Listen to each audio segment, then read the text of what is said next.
जय श्री कृष्णा, राधे राधे। आज की इस वीडियो में हम आपके लिए बृहस्पतिवार व्रत की कहानी और पूजा विधि लेकर आए हैं। इस दिन बृहस्पतेश्वर महादेव जी की पूजा होती है। दिन में एक समय ही भोजन करें, पीले वस्त्र धारण करें। भोजन भी चने की दाल का होना चाहिए। नमक नहीं खाना चाहिए। पीले रंग के फूल, चने की दाल, पीले कपड़े तथा पीले चंदन से पूजा करनी चाहिए।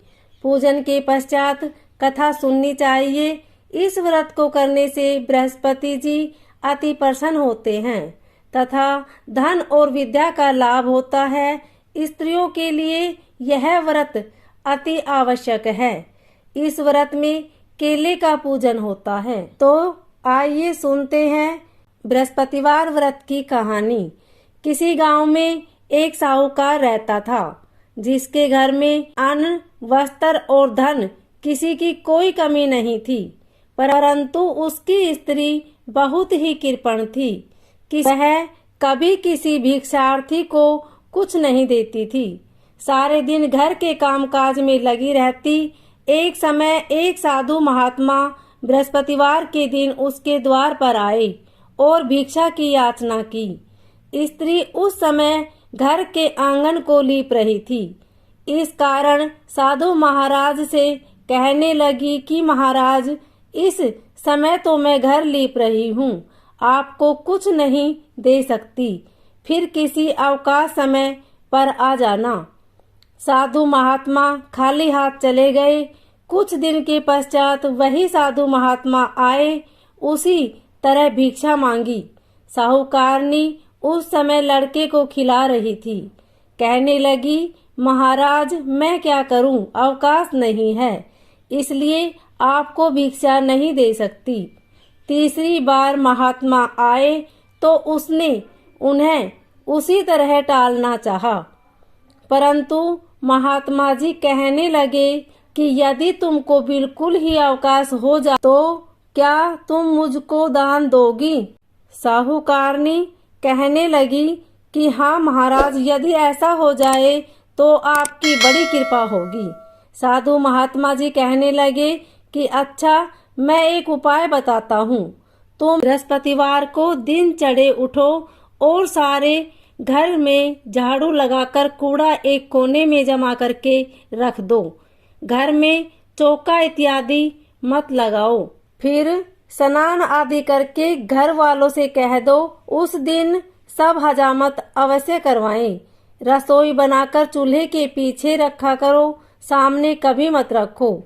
सायंकाल को अंधेरा होने के बाद दीपक जलाओ तथा बृहस्पतिवार को पीले वस्त्र मत धारण करो। न पीले रंग की चीजों का भोजन करो। यदि ऐसा करोगे तो तुमको घर का कोई काम नहीं करना पड़ेगा। साहूकारनी ने ऐसा ही किया।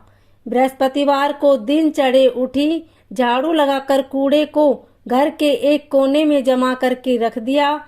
पुरुषों ने हजामत बनवाई, भोजन बनाकर चूल्हे के पीछे रखा।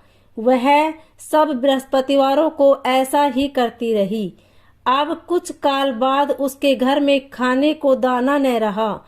थोड़े दिनों में फिर आए और भिक्षा मांगी, परंतु सेठानी ने कहा, महाराज, मेरे घर में खाने को अन्न नहीं है, आपको क्या दे सकती हूँ? तब महात्मा ने कहा, जब तुम्हारे घर में सब कुछ था तब भी कुछ नहीं देती थी, अब पूरा पूरा अवकाश है तब भी कुछ नहीं दे रही हो, तुम क्या चाहती हो वह कहो। तब सेठानी ने हाथ जोड़कर कहा कि महाराज, अब कोई ऐसा उपाय बताओ कि मेरे पहले जैसा धन धान्य हो जाए। अब मैं प्रतिज्ञा करती हूँ कि अवश्यमेव आप जैसा कहेंगे वैसा ही करूँगी। तब महात्मा जी बोले, बृहस्पतिवार को प्रातः काल उठकर स्नान आदि से निर्वृत्त होकर घर को गौ के गोबर से लीपकर तथा घर के पुरुष हजामत न बनवाएं। भूखों को अन्न जल देती रहा करो। ठीक सायंकाल दीपक जलाओ। यदि ऐसा करोगी तो तुम्हारी सब मनोकामनाएं भगवान बृहस्पति जी की कृपा से पूर्ण हो। सेठानी ने ऐसा ही किया और उसके घर में धन धान्य वैसा ही हो गया जैसा था। इस प्रकार भगवान बृहस्पति जी की कृपा से अनेक प्रकार के सुख भोग कर दीर्घकाल तक जीवित रही। तो दोस्तों, कैसी लगी आपको आज की हमारी बृहस्पति की कहानी? हमें कमेंट बॉक्स में लिखकर जरूर भेजना। साथ ही साथ हमारे इस चैनल को सब्सक्राइब करना न भूलें। ओम नमो भगवते वासुदेवाय।